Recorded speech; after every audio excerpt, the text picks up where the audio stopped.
So I can see lots of names that I recognize. So nice to have you back with us once again for another social media marketing update. Thank you. But if you haven't joined us before, then let me tell you a little bit about who I am. My name is Alison, and I've been working in social media for nearly 15 years. I've been running the Avocado social media consultancy for 10 years with Richard, and we consult all kinds of different businesses, organizations, governments, individuals on their social media strategies. So you name it, I've probably worked with either them or a competitor over the last 15 years and done a lot of social media training as well. So if you're interested in how we could help you, then please do get in touch, and I'll be sharing my contact details at the end of today's session.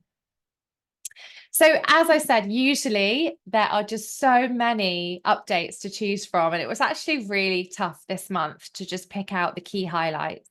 But these are the ones that I think are going to be most important to the social media marketers that I know and that are in our network, in our community as well. So these are the ones that we'll be focusing in on today. And then, like I said, I will open the floor to questions and answers as well. So if there's anything else you want to ask me about, you can absolutely do that at the end of the session.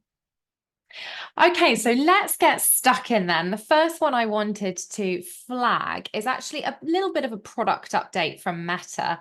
This is a bit of a name change that they're going through when it comes to the Meta Business Suite. So for many years, you will probably be aware that there was a tool called Facebook Business Manager. Facebook Business Manager. And Facebook Business Manager was where you could basically plug in your assets, your business assets, into one place. This was your Facebook page, your Instagram account, your advertising account, maybe your Pixel. And all of those could be housed in one dashboard called your Business Manager. And business managers have been sort of changing their name in Meta since Facebook renamed themselves as Meta. They've now been known as the Meta Business Suite. And the Meta Business Suite is your dashboard where you can find all of the business managers that you have access to. So if you're like me and you work with lots of different brands, you might have access to more than one Facebook Business Manager. I have access to, I think, 44 business managers at the moment. And you can see just in my Avocado Social one, I've got 26 business assets in there as well. So different Facebook pages I've been granted access to, or Instagram accounts or ad accounts. So it gets pretty complicated. And I'm afraid to say, it's going to get a little bit more confusing because they're actually changing the name of the Facebook Business Manager to the business portfolio. So a business portfolio is one portfolio per business, and the business can have assets within it. So Avocado Social, for example, has a business portfolio, and in that portfolio, you'd expect the Facebook page, the Instagram account, the ad account. Those are the main ones. If you have a product catalog, so you've got a Facebook or Instagram shop, then that can also be put into your business portfolio. So just to refresh, you come to a dashboard called your Meta Business Suite. That's the very top logo at the top of your dashboard. That's where you can get access to all of the business portfolios that you manage or work on. Each business portfolio, which used to be called Business Manager, then has access to the assets that are aligned to that business. So hopefully that kind of clears things up a little bit. But might I say that the Facebook/Meta Business Suite experience is a mess. And if you can take steps to get everything in one place, it can be really valuable. So if you have Facebook pages or Instagram accounts that are kind of loose and not aligned with a business at the moment, a business portfolio, my biggest advice for this year would be to sort that out. So I'm working with at least 4 companies right now on getting their business assets all tidied up within the Meta Business Suite. It's so important to make sure that you have access to what you need, you own what you need. And if you're finding that there is an asset that exists that you can't get ownership of, you can't put it in your business portfolio, you can actually contact Meta about that. So you can go through their chat support, which is painful and takes a long time, but it is possible to claim business assets from other business portfolios. You might be thinking, Alison, why go through all of that? Why is it important? Well, first of all, security. I'm sure you've all seen spam, hacked accounts. Maybe you've even had an account that's been hacked, whether that's a personal account or an Instagram account for a business. It is rife at the moment. So it's really important to make sure that you have access to the assets you need and you're aware of who else does, and you are controlling the security around those assets as well. And secondly, there are so many connections between the different assets. So Facebook and Instagram, when they are connected, they work beautifully together. You can do things like cross post very easily. You can look at insights together on one dashboard. You can run campaigns very easily within the ads manager across different assets. So having everything in one business portfolio does benefit you and can make your job a little easier as well. So I just wanted to flag that name change. You might receive a notification like this one. You've been invited to join a business portfolio.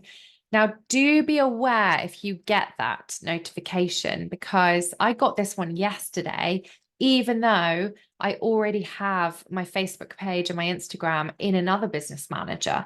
So there are some strange bugs going around that are trying to get you to put your assets into a new business portfolio. And you might be thinking, well, they're already in one. So just be really aware of these invitations. You wouldn't want to kind of be moving things around if you've got everything in the right place right now. So that is something that's been rolling out over a little bit of time, but just be aware this new business portfolio terminology relates to what used to be known as a business manager. The second update I have for us today is really around Instagram and their focus on direct messaging. I follow Adam. I've been saying his name wrong all this time. I thought it was Mosseri, but it's Mosseri. Adam Mosseri, who is the CEO of Instagram. He's a great person to follow on Instagram because he does announce new features and changes very regularly. And he often answers a lot of frequently asked questions as well. And one of the things that he revealed in this video that I'm about to play is why they're doing so much innovation within direct messages. And it actually, it surprised me when I heard this, and I'm sure it's going to surprise you too. So I'll play the video and reveal features this week. Now, when you think of Instagram, you probably think of a feed of square photos. But how Instagram works has changed a lot over the years. And if you look at what people share and how people express their creativity, the primary way they do so is actually DMs on Instagram. More photos and videos are shared in DMs than are to stories or to feed in any given day. And hopefully these will give you a few tools to help control and shape the experience into what you want or what you need. So edit message. We've all made that mistake where we've had an embarrassing typo and we've wanted to edit it. Now you can actually do so. Within 15 minutes of sending a message, you can long press that message and edit it right then. Pin threads.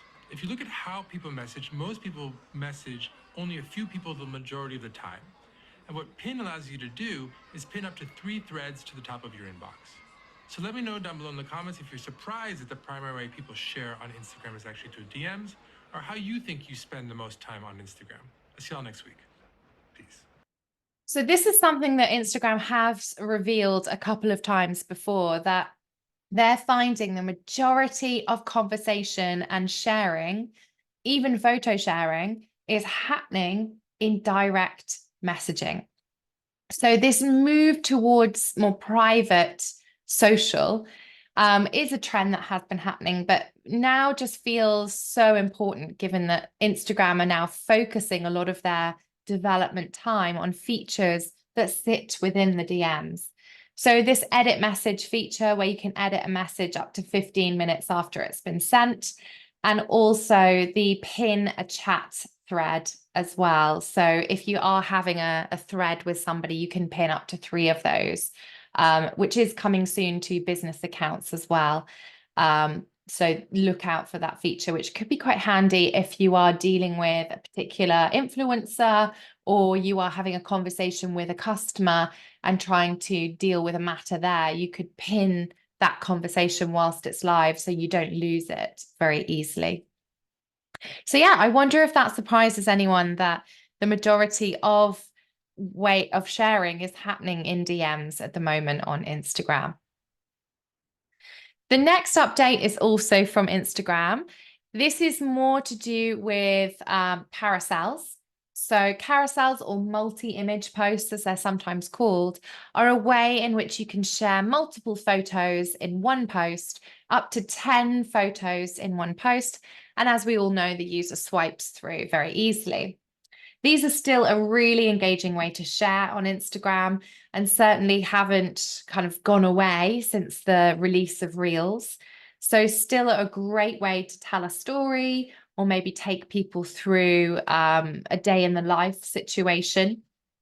One of the things that Instagram has picked up on is the fact that when people comment on these posts, they often have to kind of count the frame and then refer to that exact frame when they are making a comment of that photo.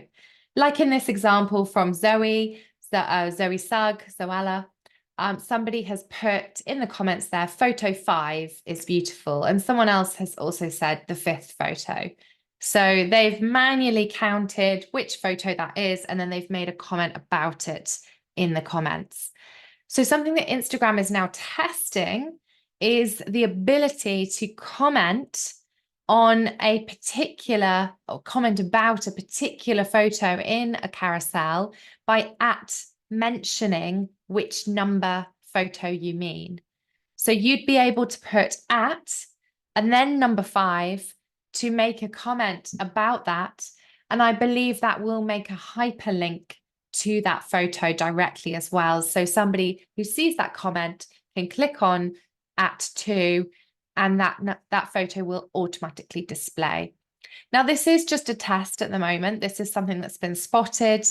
It's not something that has rolled out globally by any means. So I'd imagine it's something that Instagram's just testing with a small community to see if it works, to see if it's well received before they then make the announcement of that coming out. But I think that this does reinforce their commitment to photography and still shows us that multi-image posts, that's carousel posts where somebody has to scroll through, are still incredibly popular on Instagram and aren't going anywhere anytime soon. And the third Instagram update I have today is around hashtags. So hashtags are always such a big topic of interest on Instagram. There's a lot of chat at the moment about the fact that hashtags are dying and that their effectiveness is by no means what it once was. I think this is an interesting one from Instagram because when you normally search for a hashtag or click on a hashtag, you get to what's called a hashtag results page. The hashtag displays right at the top of the page, and underneath that, you can usually see exactly how many uses it has had on Instagram. You're then given the opportunity to follow that hashtag. And then you can see, the most recent posts that include that hashtag, including photos and videos. The new Instagram hashtag search experience, as you can see on the right-hand side here, has taken away the number of posts that hashtag has. We can no longer see that. And it has moved that follow button up to the top right-hand side of your screen. So it's a lot more subtle to follow a hashtag. And I think that's because people aren't doing it as much as they used to. They've also changed their terminology around how they're talking about hashtags. They're now calling it a topic. You can see there, follow the topic. And that's something they're also doing over on Threads. On Threads, you're only allowed one topic per post. So one hashtag can be entered. And when that is put into a post on Threads, the hashtag symbol is actually removed and it becomes a hyperlinked word. I think this is showing us Meta is rethinking hashtags and is using them in a more subtle way to give a post a category or topic rather than using it as a way to essentially get more reach and views. Hashtags, Instagram are saying, are still valuable to use, but you do need to be quite choosy about the hashtags you're including in your post because people don't like to see a huge amount of hashtags anymore. It doesn't look great. It looks quite desperate. And also, because they're not driving huge amounts of viewers anymore to your posts, really, is there any point in putting 10, 15, 20 hashtags when one or two will suffice? So this move towards a more select hashtag experience, I think is working well. And remember that all of the words in your caption are also searchable. So because of this move towards a more SEO landscape in social media, we don't necessarily need the hashtagging to be happening as well. Okay, so moving away from Instagram, one of the things that actually has launched this week, I think it was yesterday, the announcement was made. This has now been rolled out globally, and it is LinkedIn page messaging. So I updated everybody, I think it was last year now, that you would be able to message a LinkedIn company page on the platform. It was in beta last summer. They've actually now made that an official part of the features, and you can now do this to any page as long as they have this feature switched on. So it will be switched off by default until you as a business go in and turn messaging on. I just did this yesterday for Avocado Social so that you can have a look and see what it looks like. I've got that big message button now, the blue message button on the page, which will allow anyone to message the page. So the key things are I have to now keep an eye on the inbox. And also I'm wondering, and this is something that I've heard quite a lot, whether I'm now going to get a lot of spam messages. So I'll report back next month. But it could be a nice way for people to make that initial, that initial contact with Avocado Social to ask a question. If you find that your LinkedIn page is performing really well, it just could be another option to give people to get in touch with you. You can start to say, feel free to DM us. It could be used as a way to get more people to message you. So you could say in your posts, if you want a copy of this research or if you'd like to download this white paper, we'll send you the link. Just DM us. So it's interesting to see that LinkedIn is becoming a much more social platform than it ever was. So what do you need to do then as a LinkedIn company page? Well, the first thing is if you do want to enable this, you have to go to your inbox. So head to your company page and look down the left-hand column and you'll see that inbox option there. And that will open up your settings. This is where you can slide messaging on or off. And all admins will be able to see your messages. So anyone who's also an admin on the company page will have visibility of that inbox. You can also choose which topics LinkedIn members can reach out to you about. You have to have a minimum of 2 topics. I'm not quite sure why. I mean, other is one of them, so it's a little bit vague at the moment. But hopefully this just gives people maybe a bit of a prompt as to why they might want to get in touch with you at Avocado Social or at your business. So I think it's going to be interesting to see what happens with this DMing. I think the LinkedIn is looking to get more social and give businesses more opportunity to offer better in-app support to customers, and also create better relationships with their audience as well. So we'll see what happens with Inbox, but I'll love to hear your feedback as well if you start using it over the next few weeks. The other update that we're seeing on LinkedIn is actually something that they have trialed before. This might shock you actually seeing it because it looks a bit like TikTok or Instagram, but this is LinkedIn. They are currently doing a beta test of a short form video experience. So they're only showing this in the Apple mobile app, so the iOS app. So if you're an Apple user, you'll see this. If you're Android, you won't. And actually, it's a select number of people that they're doing this test for.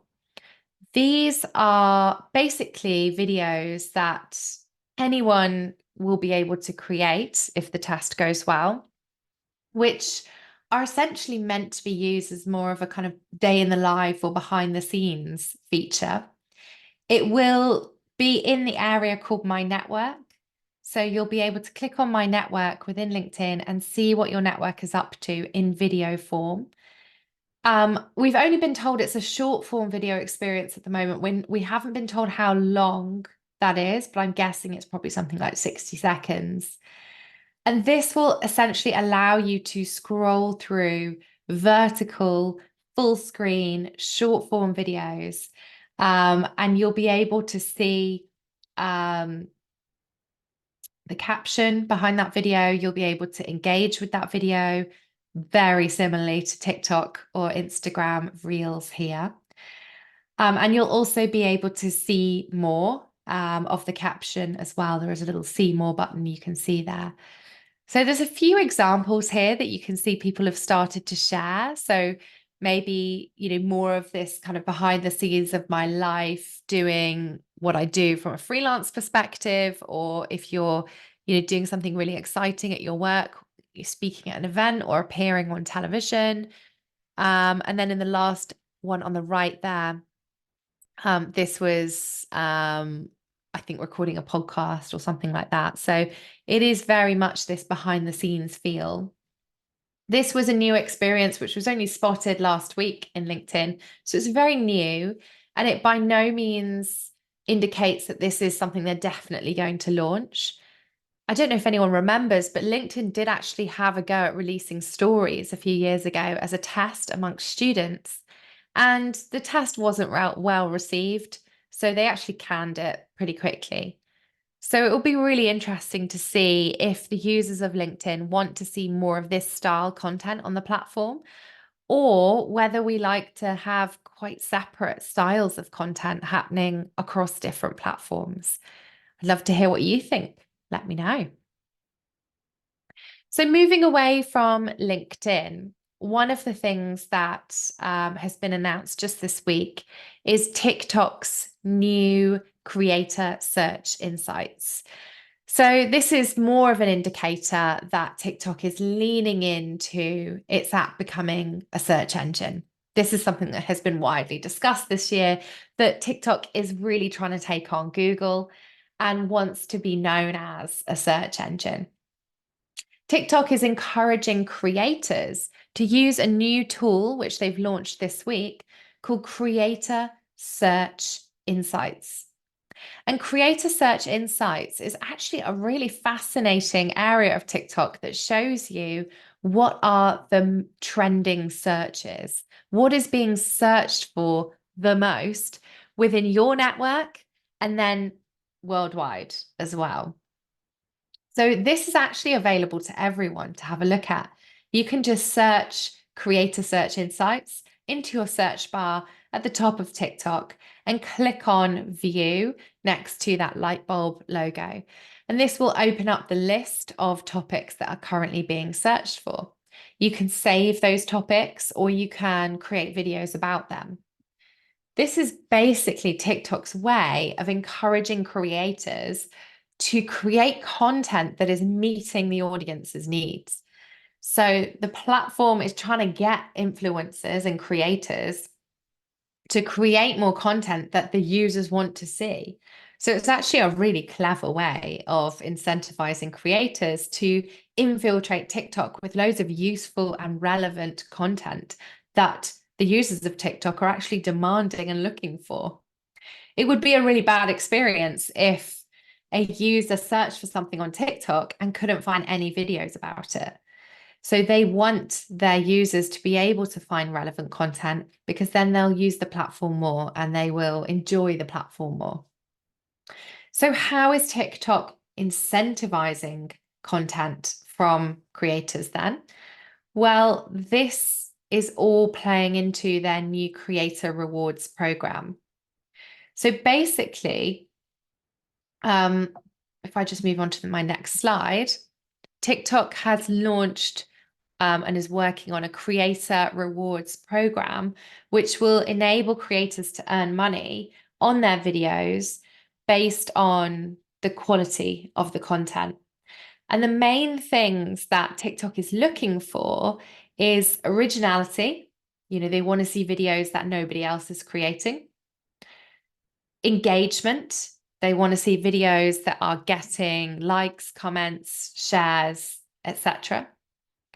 They want to see play duration. So they want to see a good watch time, people watching your videos for a long time, and a good finish rate.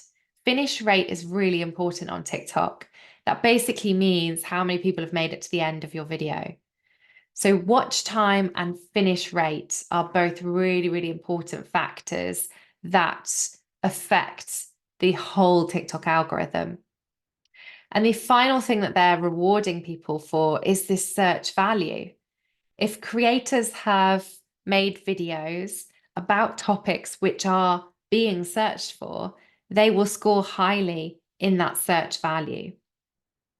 To be eligible for a creator rewards program, you've got to be at least 18 years old. You've got to have 10,000 followers or more. Why is it always 10,000 followers? And also a minimum of 100,000 views in the last 30 days. So really interesting there that they also have said that they want you to be using an account that's in good standing.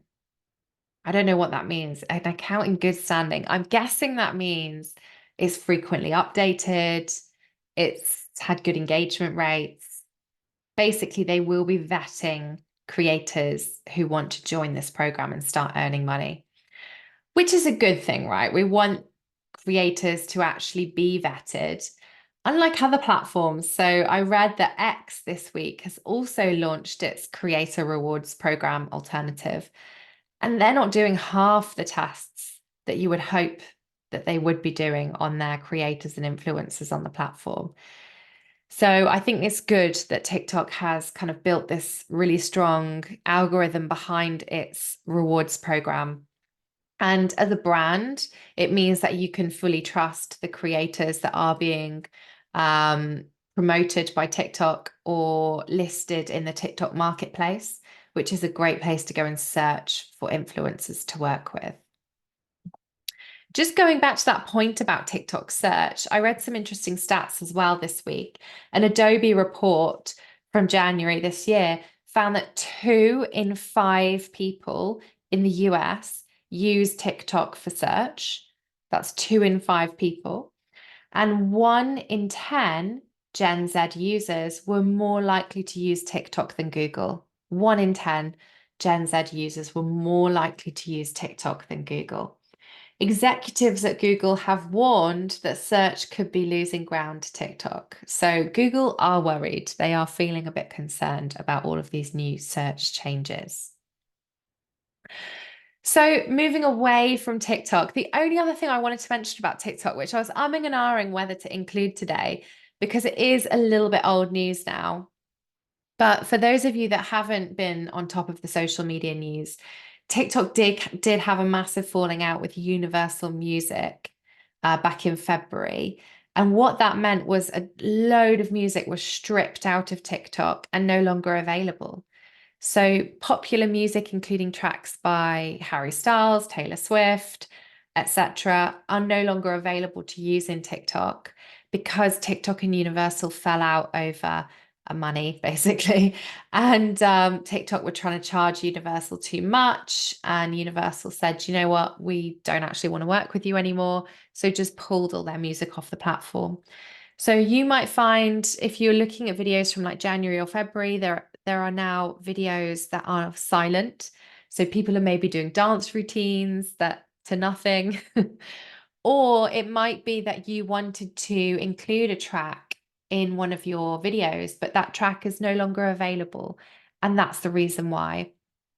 I've read quite a lot about this, and it doesn't look like anything's going to change in the foreseeable future. But a really interesting article in Wired was suggesting that maybe this is the end of the TikTok music era and we'll be moving more towards sounds becoming more important and powerful on the platform. So maybe an original sound of a voiceover of somebody in the video, maybe a sound clip or meme from a popular TV show or a film might be a better option to use on your video rather than music, which may or may not be commercially available. I've seen a lot of clips this year from, all kinds of things like White Lotus, the HBO show, movies that have come out recently on Netflix and Amazon, a lot of sound bites and clips being used from those. For example, the Jennifer Lawrence film that was added to Amazon over Christmas, a lot of people using a certain soundbite from that. And actually, Girls Aloud used that soundbite to announce their new tour. So maybe this is the way that TikTok is going. I'm not sure yet, because there's also some very popular music tracks that are doing really well at the moment on TikTok. I can't remember the name of the artist, but the song goes, Twin, where have you been? And it's a big meme at the moment. Ed Sheeran did one this week. So that song isn't going anywhere anytime soon. Okay, so moving on to Threads. I don't know about you, but I love the idea of Threads, but I just always forget to look at it. Is anyone else in the same boat? It's not really a high priority platform for me. It's kind of when I get a bit of time, I might have a scroll. But I do hear people raving about it. It's starting to get quoted more in news stories where people are saying, oh, blah, blah said on Threads. So I think it is still a viable social media option for you, but it's very early days. They've got about 130 million users total. So it is tiny when you look at it in comparison to other platforms. But Meta are still very dedicated to making it work and are going full steam ahead with new features. The biggest one will be that in June, they'll launch their API, which means that developers from other third-party companies will be able to build tools around Threads.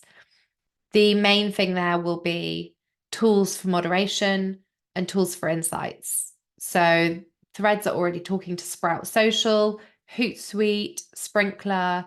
They've got conversations going with social media management and scheduling tools to enable people to schedule threads and also to look at the insights as well.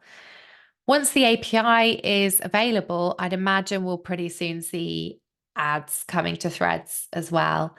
And yeah, I'm quite excited to see how they launch that, whether it will just be a new placement within your ads manager, or whether they'll have a standalone dashboard.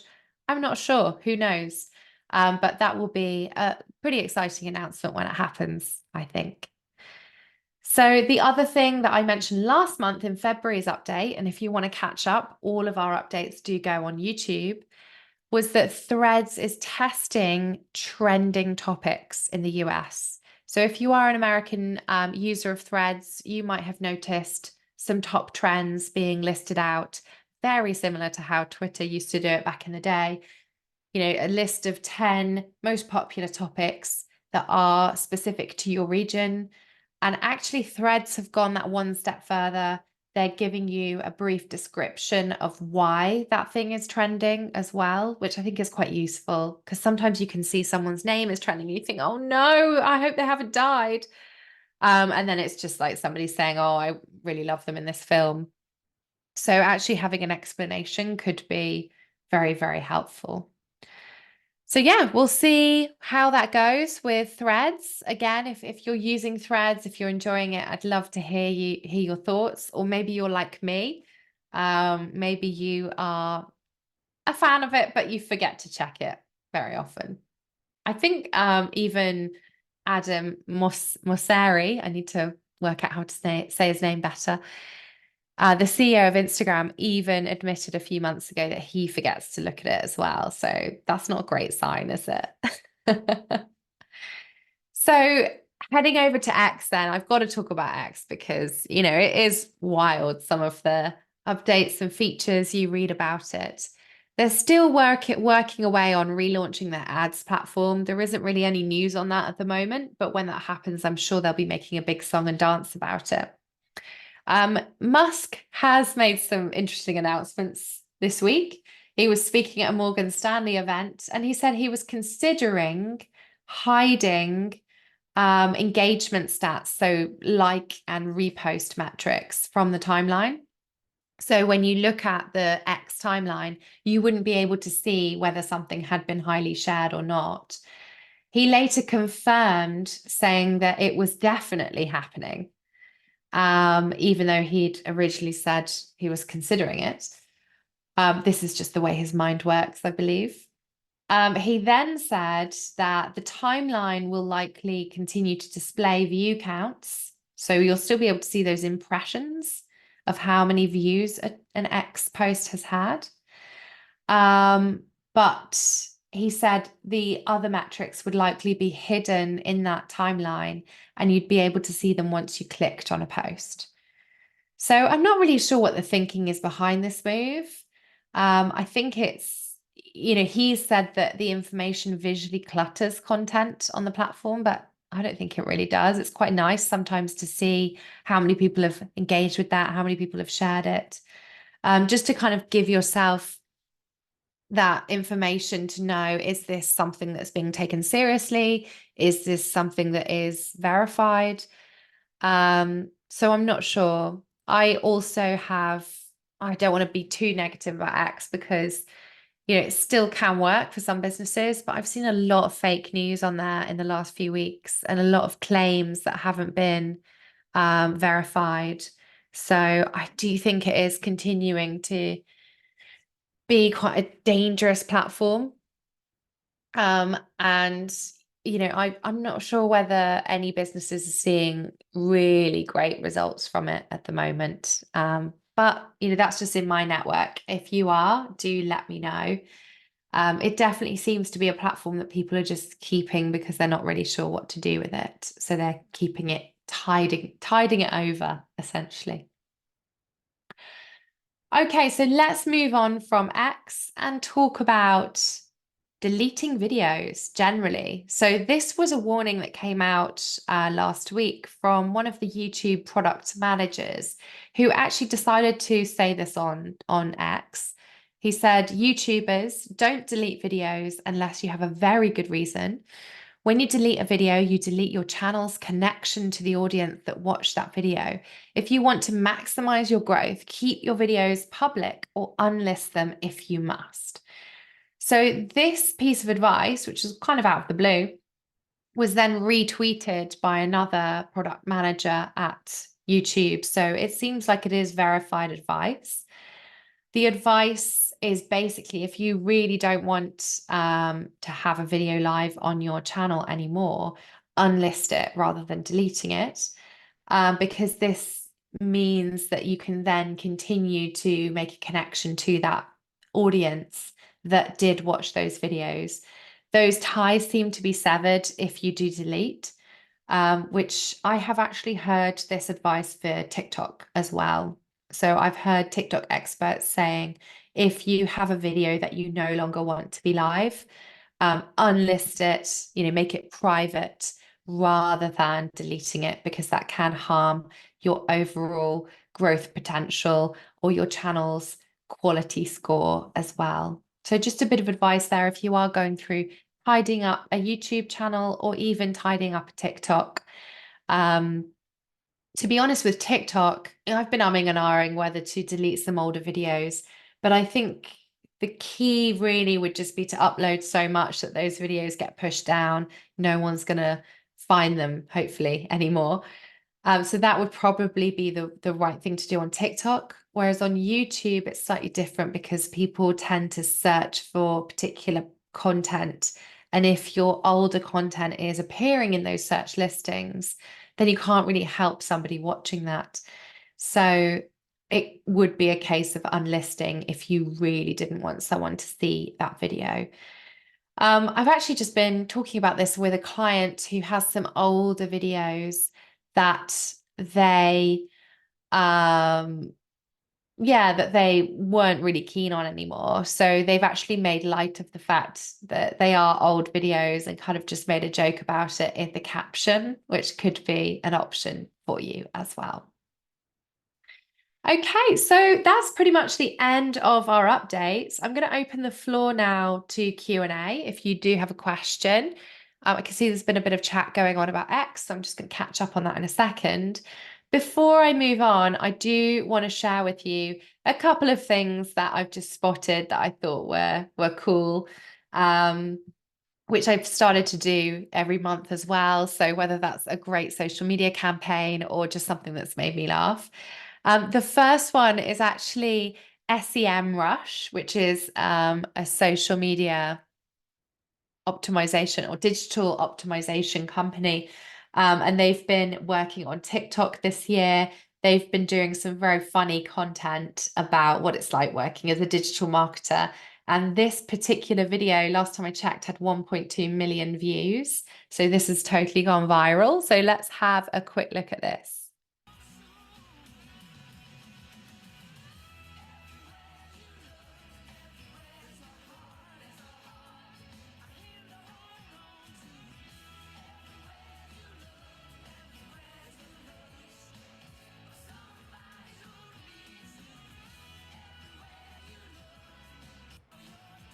Okay, I love that. Just, yeah, a nod to all digital marketers who are wearing so many different hats right now and are the digital marketing team. So that resonated very much with the audience of SEMrush and got shared a lot. I actually came across that video in a WhatsApp group. So it had gone so much further than TikTok. And then I'm not sure whether you guys saw this one over on the right, but a brilliant campaign from Specsavers. Obviously making it look like this was a mistake. It got shared heavily across social media with people saying should have gone to Specsavers, and not quite believing that a Specsavers van would make such a mistake. But of course, a couple of days after, Specsavers marketing team owned up to the fact that it was a setup. But I just thought that was genius. And I saw that across TikTok, X, LinkedIn, Facebook. People were talking about it everywhere. So it also generated a lot of PR attention in the news as well. So just a really clever campaign from Specsavers.